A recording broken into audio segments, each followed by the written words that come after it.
Okay. All right, Dr. Connolly, great to have you with us. Great to Just be going here. to keep the engine rolling, keep Sure. things going. Our topic today, as a neurosurgeon, we're going to be focusing on spine health. Okay. We're going to talk about back and neck pain. As everyone here knows intimately, back and neck pain are a staple of the primary care visit. But one question that often comes up is, at what point should you be referred? Should you be called for consultation when it comes to the patient with back and neck pain? Sure. Well, I think as most everyone in this room knows, 80 to 90% of people have an episode of back or neck pain in their life at some point. So it's extremely common, and 90% of those patients will resolve their symptoms within a period of about 6 weeks, or maybe even a bit less. If a patient goes beyond that 6-week period and they haven't, their symptoms have not resolved, then that's somebody that you might think a little bit further about sending for another opinion. Other things that you would think about if somebody has, even if somebody has leg pain or classical radicular pain, that will also get better in time. The kind of person that you're going to worry about is if they have profound weakness or weakness that comes on very quickly, if there are other associated things like urinary incontinence or bowel incontinence. But these are pretty rare in the scheme of things. Really, 1 to 2% of patients with even lumbar disc disease will end up having that kind of clinical picture. And there's other things too, like if somebody has a history of cancer and develops back pain, if they have a history of osteoporosis, then things like that are the sorts of patients where you'd want to sort of escalate inquiring with a neurosurgeon. The 8 to 9 weeks is especially pertinent in my own personal case, sitting in this chair for a long enough time with extraordinary back pain radiating upward to my shoulders. I'm assuming, although these primary care clinicians might be seeing me tomorrow, I might not be consulting with you immediately on that. Typically not immediately. I mean, it really depends on the severity of the presentation. So if someone presents with severe symptoms and they're extremely debilitated and their function is impaired, then that's somebody that you might want to have see a little bit sooner. With somebody with less severe symptoms and it's clearly radicular pain, then there's certainly a course of conservative treatment that you can try first.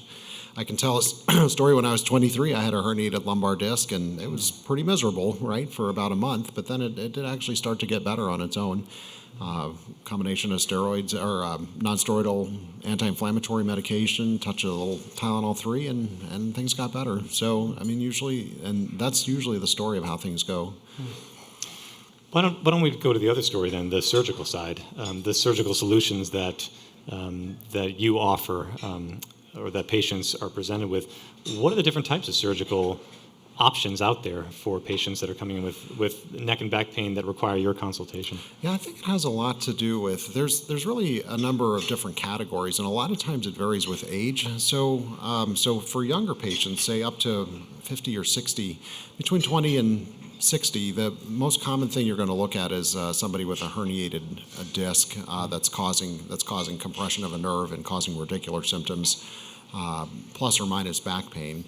And that's, again, something that does tend to get better in time. For the older patients, 60 and above, 60s, 70s, 80s, and sometimes even into their 90s, the lumbar spondylosis tends to be a lot more common, which is basically arthritis of the lumbar spine. And we get it, unfortunately, just as a consequence of walking on 2 legs. Everybody gets some degree of it. And most of the time we can manage that with conservative treatment. But a lot of times people want to know, patients and physicians will want to know from a surgeon, well, is my patient going to end up in a wheelchair? What's my outlook? And a surgeon can be helpful with that too. If we consider some of these different options that you have at your disposal, what are some of the immediate highlight benefits and risks that come to mind for you in terms of such as some of the problems that you discussed and some of the surgical solutions that are there? Are there any key factors that make you say the risk would be too high, or the benefit would certainly outweigh the risk here? I think the main thing in terms of offering a benefit to a patient, a good course of conservative treatment is really important. Again, symptoms permitting. So, if, and that once you have a patient go through 6 or 8 weeks of conservative treatment, which may be physical therapy, non-steroidal anti-inflammatories, even the PO steroids, epidural steroid injections, just a range of different possibilities, and the patient is still having a lot of symptoms, then you get a lot more comfortable about offering surgery. The other thing that's really important is to make sure that the anatomical picture on the scan matches up with what you're seeing when you examine the patient. So if you have a patient that has a large herniated disc, say for instance, but they don't really have that much leg pain, well, that doesn't always necessarily fit,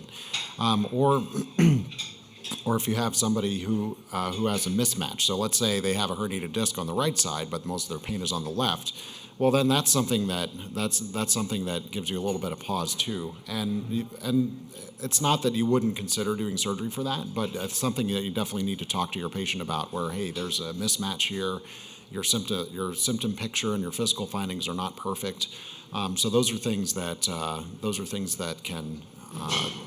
can decrease the chance of you having a good outcome. Folks that there's not, in terms of risks or patients that you wouldn't want to operate on, I would say that the patients that we worry about are patients, again, that have a mismatch of symptoms. They have pure back pain. They have other psychological findings. So the surgery that we do is, of course, we like anatomical. When everything fits anatomically, it's great. But that always occurs within the milieu of a overall biopsychosocial picture. So you want to make sure that you're going to be able to help your patient. And that sort of ties into my other question. I wanted to flip it a little bit and ask you about the ideal patient. I mean, I'm sure a number of our audience, from primary care perspective, they really hone the idea of this needs to get some surgical consultation. Mm-hmm. They get very quick at being able to get a sense of that. But the question of who the ideal candidate for surgery often persists. What are your thoughts on that? Well, there's a couple of ideal candidates you can think of. One ideal candidate is somebody, let's say they're 32, they've had 2 months of symptoms where it's radicular pain, they have a weakness in their gastrocnemius and the lateral numbness, and they have a decreased reflex at the ankle, and they have a herniated L5S1 disc on the left side that's pretty big. I mean, that's pretty easy, and that's pretty ideal for a neurosurgeon. I think that we can make a pretty good, I can't guarantee it, but I think that when you talk to your patient, you can definitely say, look, it all fits. You're young, you're healthy, you're going to get better from this. You haven't gotten better with conservative treatment, and you're somebody that if there's anybody I can help, it's probably going to be you. The other kind of patient where you would think about is the older folks. You'd think people in their 70s and 80s they're too fragile. These patients do fantastic if they have the right anatomical findings and they have the right picture, and they present a lot differently. They present with what's called neurogenic claudication, which again most people in this room know what that's all about. They can walk a certain distance. They tend to be flexed forward a little bit, and they have to sit down to relieve their symptoms. When you look at an MRI scan, you can see that there's a lot of overgrown bone that's compressing the nerves in the lumbar spine. It's typically at 4-5 and at L3-4, but it can be at other levels too. And those patients too, again, after a good trial of conservative treatment, physical therapy, sometimes epidural steroid injections, oral steroids perhaps, a mix. It doesn't have to be in any particular sequence. It doesn't even have to be all of them. We can talk to our patient about what the different options are. But once those patients have a trial of those, and they have, again, good anatomical findings on an MRI scan, those patients do really well with surgery. And that's really the case for most patients. I would say that I know there's a lot of, and you've seen it in the common literature, in the newspaper, in the mainstream media, and also in the medical literature. There's a lot of lumbar fusion and a lot of people putting a lot of instrumentation into patients. But most of those patients in my practice and my partner Steve Dante's practice too, I mean, most of those patients do pretty well with decompression without necessarily requiring any kind of fusion or any kind of big instrumentation. Fascinating. So a conservative approach can often yield the best results. I think so. But when it's time for surgery, then yeah, the surgery works very well too. Excellent. I want to, in my last question to you, turn to another subject that you're very closely involved in that has to do with activities that you are part of beyond just seeing patients at Cherry Hill, because I understand you also see patients at the Virtua campus as part of this Penn Virtua neuroscience partnership. I don't know a lot about this particular neuroscience partnership, but maybe you can talk about it a little bit. And I also understand, I confess, I did a little bit of background digging on you, and I saw that you've had a big part in building that relationship, sort of like from scratch in a way, kind of as a part of the team that helped build this relationship from the neuroscience side. What was that about? Well, I think there's really a lot of people in both Virtua and Penn who have really put their heads together to try to bring the Penn and Virtua alliance to life. But I think the idea was that there hadn't been cranial neurosurgery at Virtua for a really long period of time, for 10 to 12 years.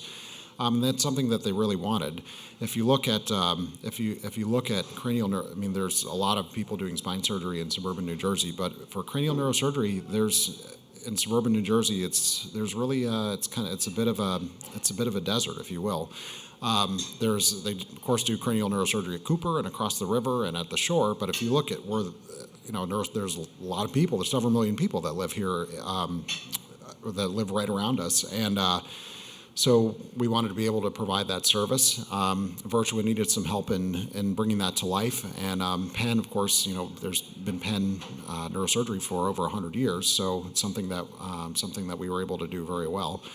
And I think that they're also, from a business model perspective, it's pretty innovative too, because Penn is a vertically integrated health system. They own the hospitals, they own the physicians. So working with an outside health system like Virtua or another health system is pretty innovative as well.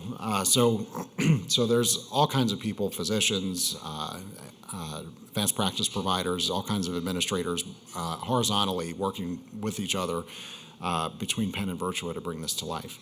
And the patients always ask, well, what does this mean for me? And basically all it means is, look, we have Penn neurosurgeons seeing you here in New Jersey, and you were doing your surgery at Virtua in another health system. That's it. You're getting the same great Penn neurosurgery. You're getting great care at Virtua, and it's a model that's working really well. We're really excited to be able to deliver neurosurgery into suburban New Jersey in a way like this that nobody else has ever tried. I assume this wasn't a development that occurred overnight with a, hey, wouldn't neuroscience over here be great? Let's just take care of it. It happened surprisingly quickly for two large health systems. So I think that the people at Penn and Virtua first had an idea about this maybe a year and a half ago, in April of 2015, and that's the first time I heard about it. And then by the end of October, they had a transfer agreement together, and by January of this, just in the last year, we started seeing patients there and started operating on them there. So I would say that as big health systems go, and any corporate project, if you will, this came together really quickly. I would tend to agree. Most of my experience seeing partnerships develop, it's usually I guess the key word there is glacial. This is actually really very, very fast. It happened really quickly. So, well, Dr. Connolly, anything I didn't ask you that you want to reiterate for our primary care audience on this subject of neurosurgery, back and spine, spinal and neck pain issues, and of course the partnership? No, I think a light touch in terms of intervention is always a good place to start. And again, like you said, most primary care physicians have a sense of what's going to need further attention, and and we're here to help. We also have a cranial neurosurgery service at Virtua, so obviously most primary care physicians' needs are going to be with the spine, but we have that too. So, light touch theme from a neurosurgeon brings tears to my eyes. It's fantastic. I want to thank Dr. Connolly so much for joining us. Dr. Connolly, great to have you. Thanks very much, Matt. Appreciate it. Fantastic.